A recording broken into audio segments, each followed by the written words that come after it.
Voilà, bonjour, Sylvia Embers.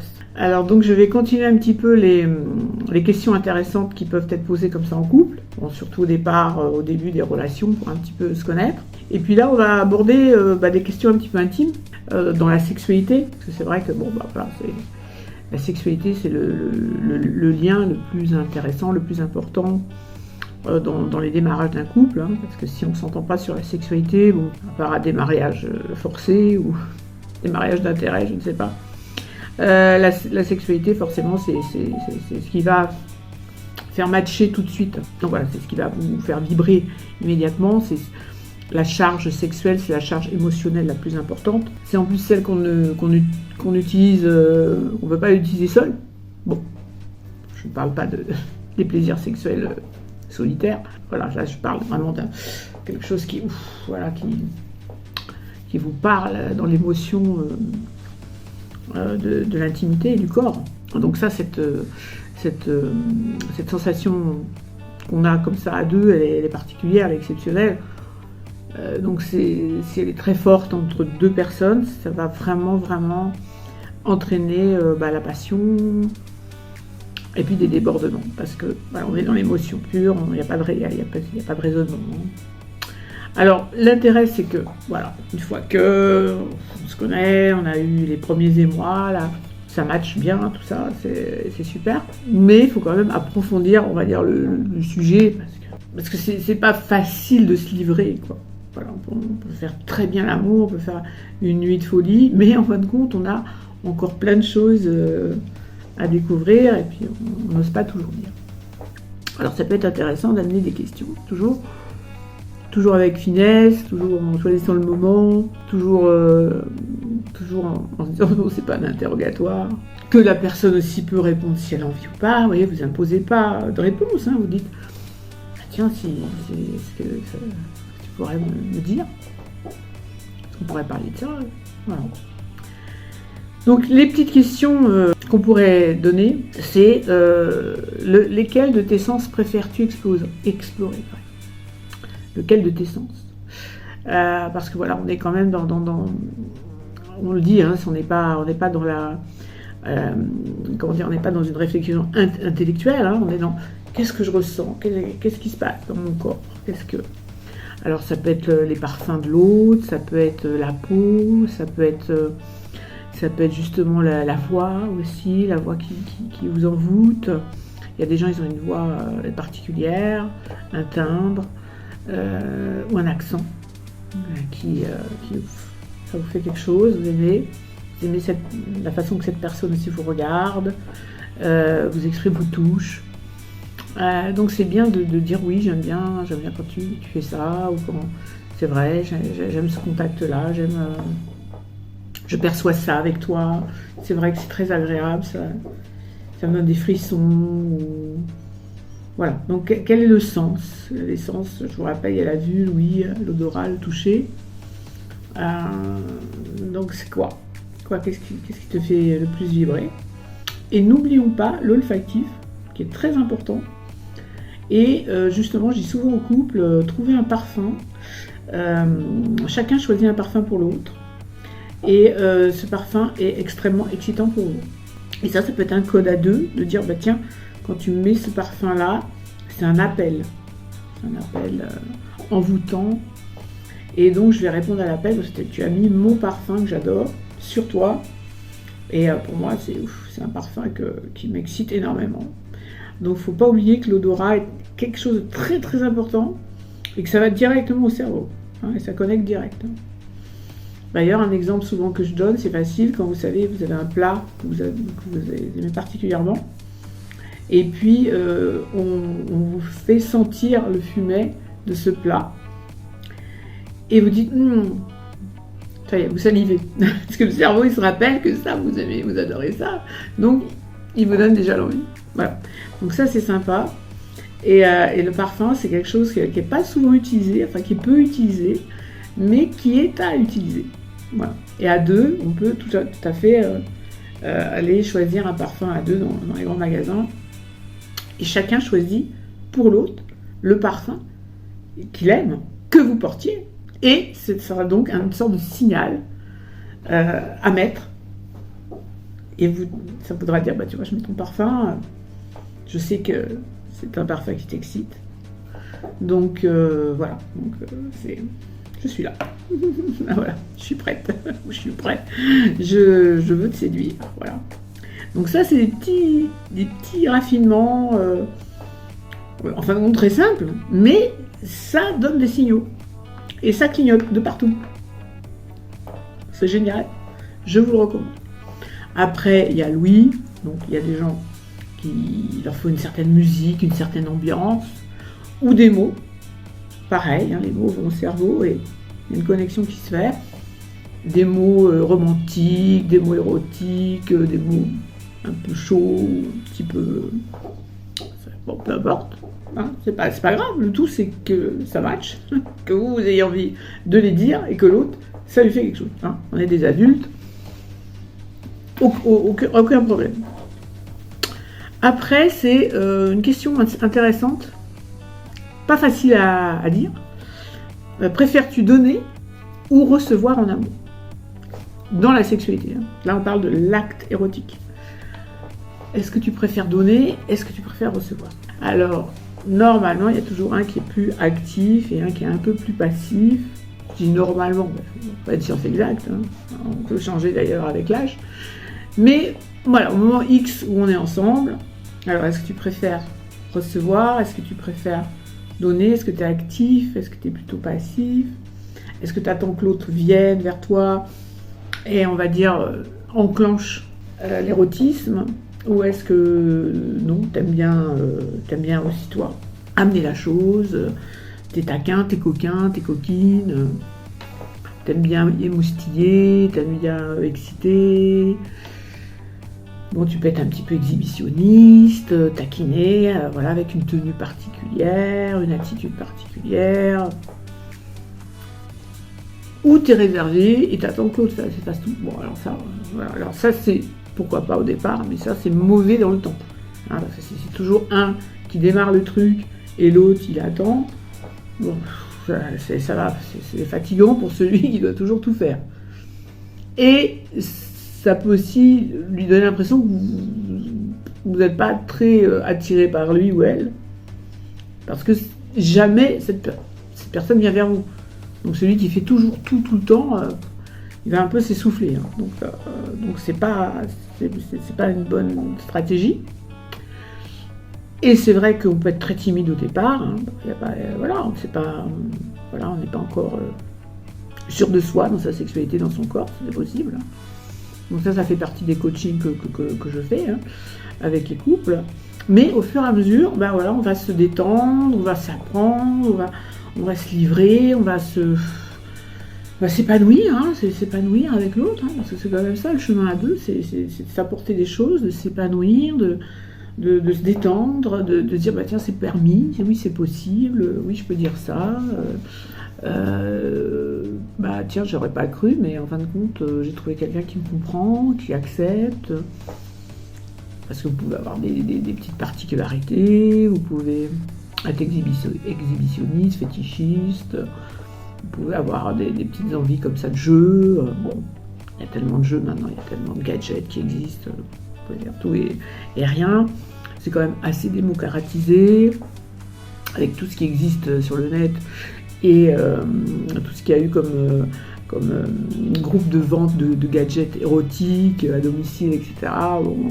Il y a eu pas mal de femmes qui ont fait ce genre de choses à la maison avec leurs copines.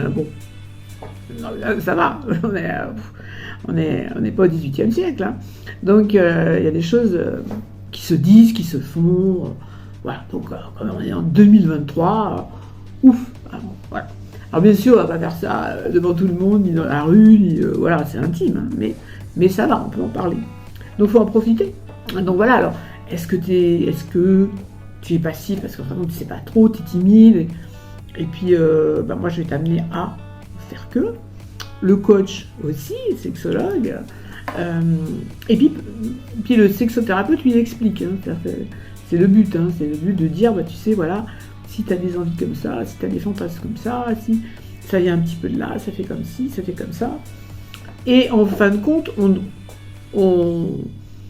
on enlève la frustration et on enlève le fait de se dire « Oh ben je suis bizarre » ou « Je fonctionne bizarrement ».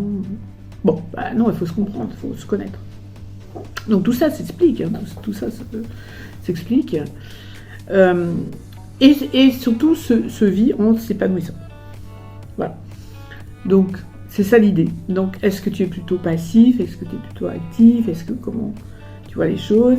Et puis bah celui qui va peut-être être plus actif, il va être là un petit peu en devoir aussi d'amener l'autre à s'éveiller à des choses.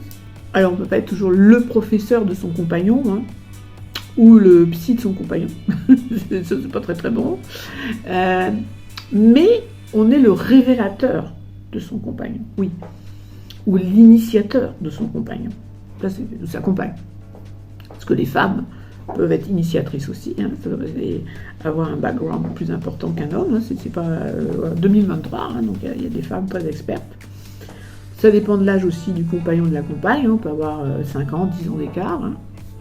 Voilà, il y a des hommes qui aiment bien des femmes plus mûres, plus âgées, parce que justement, elles ont de l'expérience, ils peuvent mieux partager des choses, hein, donc tout ça, vous voyez, est assez vaste, et en fin de compte, c'est l'échange qui va en résulter, qui va faire que. Donc on peut au départ dire bah oui je suis assez passif ou passive, et puis en fin de compte, 2 ans après, on a complètement changé, waouh, c'est tout, terminé, on est hyper détendu, hyper actif. Et moi j'ai connu de nombreux patients dans les gens que j'ai rencontrés qui m'avaient dit des histoires très sympathiques comme ça, qui grâce à des partenaires avaient complètement évolué, avaient changé parce qu'ils avaient rencontré le ou la partenaire qui les avait complètement défrustrés et amenés à se libérer. Parce que on a tellement de préceptes d'éducation, éventuellement de religion et compagnie. Moi, je ne vais pas trop parler par rapport à la religion. Ça, c'est vraiment très, très, très personnel. Mais en tout cas, on a des fois des idées qui viennent de... Voilà. Et voilà, on doit un petit peu s'extirper de tout ça et puis vivre son ressenti. Hein, voilà, parce qu'on est quand même là pour vivre sa vie, son ressenti et développer des choses. Donc voilà, donc ça j'aime bien cette question-là aussi, elle est sympathique. Ensuite, on pourrait dire quelles sont tes sensations que tu ressens durant un orgasme. Alors là, ça devient très, très intime. Tout le monde ne va pas pouvoir répondre à ça. C'est pas facile. Donc c'est vrai que c'est une question qu'on peut poser quand on sent qu'on a eu un super rapport, on s'est vraiment détendu, on est vraiment, comme on disait au XVIIIe siècle, la petite mort. Hein.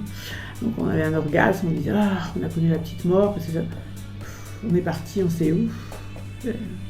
Voilà. Donc c'est intéressant comme terme, hein, la petite mort. Ouais. Donc c'est vraiment qu'on n'est plus là. Donc qu'est-ce que tu ressens toi durant un orgasme? Voilà. Bon alors, je vais dire que c'est pas la question qu'on doit poser si on a un doute, c'est-à-dire que oh là là, est-ce que je vais vraiment donner un orgasme? Est-ce que ça lui a plu? Non, si vous avez vécu un super truc, vous sentez que c'est chaud, c'est fort, et après ça, vous êtes bien. Et vous pouvez le demander là. Mais qu'est-ce que tu ressens pendant l'orgasme? Voilà. Parce que sinon, ça fait inquisiteur. Et alors, est-ce que tu as eu un orgasme? Est-ce que je suis pas nulle? Bon, c'est pas ça, il faut pas faire ça. Ah, c'est pas vendeur, ça. Pas du tout. Donc c'est plutôt un moment de partage, vraiment. Alors, qu'est-ce que toi tu ressens? Et là c'est intéressant. La personne, elle va vraiment vous dire, écoute, ça, c'est intense, je sens des sensations dans tout le corps, c'est électrique, c'est magnifique. Et puis, l'orgasme, c'est physique, mais il y a la dimension amoureuse. Hein, d'accord? Vous n'avez pas le même orgasme quand vous aimez quelqu'un que quand c'est uniquement sexuel. C'est pas du tout pareil.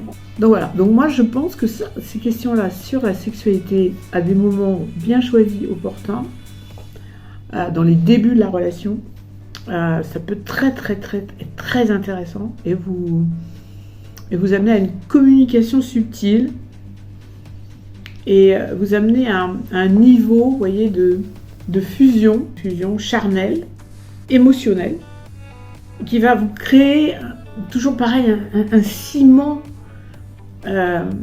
très fin, mais très solide. Donc bon, moi je suis sexologue, donc forcément, pour moi, c'est mon cheval de bataille, hein, la sexualité, et ça fait quand même plus de 20 ans que je suis là dans ce sujet. Et je vois l'importance pour des couples, dans le temps, qui en fin de compte se sont réconciliés, rabibochés, ont continué malgré plein de soucis, parce qu'ils avaient une intensité dans leur rapport sexuel, ils se retrouvaient à ce moment-là, ils étaient vraiment en fusion, ils étaient ensemble, et ça les a toujours sauvés. Oui, ça a aidé à recommencer des choses. Voilà. D'autres qui étaient en couple pour d'autres formes, et souvent surtout pour les enfants, bon, ils sont restés ensemble parce qu'ils avaient la notion, la valeur des enfants de la famille. Ils sont restés ensemble et souvent à côté ils avaient un autre compagnon ou pas, bon, pour les aider à tenir le truc. Mais cette dimension érotique, si elle manque, ou elle n'est pas là, ou elle n'est plus là, bon, c'est quand même là où ça manque. Bon, on est des humains, on a besoin de ce rapport charnel, on a besoin de sentir des informations, des émotions dans ce contexte amoureux, érotico-amoureux. Et je vous dis, c'est un lien très très important. Alors des fois on ne l'a pas au début, et puis il naît petit à petit, pour des gens un petit peu justement anxieux dans la sexualité, qui n'ont pas trop d'ouverture dans leur éducation. Ça vient petit à petit, ça va. Mais j'ai eu des couples qui, hélas, même avaient eu des mariages non consommés, hein, ne pouvaient pas faire l'amour. Pour X raisons, je ne vais pas dire ici, hein, mais c'était compliqué. Et on a déverrouillé plein de choses pour qu'à un moment donné, les gens arrivent à avoir le rapport sexuel. Donc ça existe, vous voyez. Après, ça s'est bien passé. Bon, c'était des gens jeunes, donc... mais sinon, si ça part mal, qu'on voit que ça ne matche pas, qu'on voit que c'est compliqué, qu'un des deux est jamais vraiment en phase avec vous, qu'il accepte plus pour vous faire plaisir que voilà. Bon. Là, c'est pas bon, vous me restez bons amis, hein, parce que c'est pas... Ouais, on ne peut pas vivre d'un temps comme ça, quoi. Donc voilà, je vous ai livré les questions pour moi phares du couple pour le sujet de la sexualité. Voilà, Sylvia Ember, si vous aimez, abonnez-vous, likez, posez-moi des petites questions sur YouTube, avec grand plaisir, et à bientôt. Merci.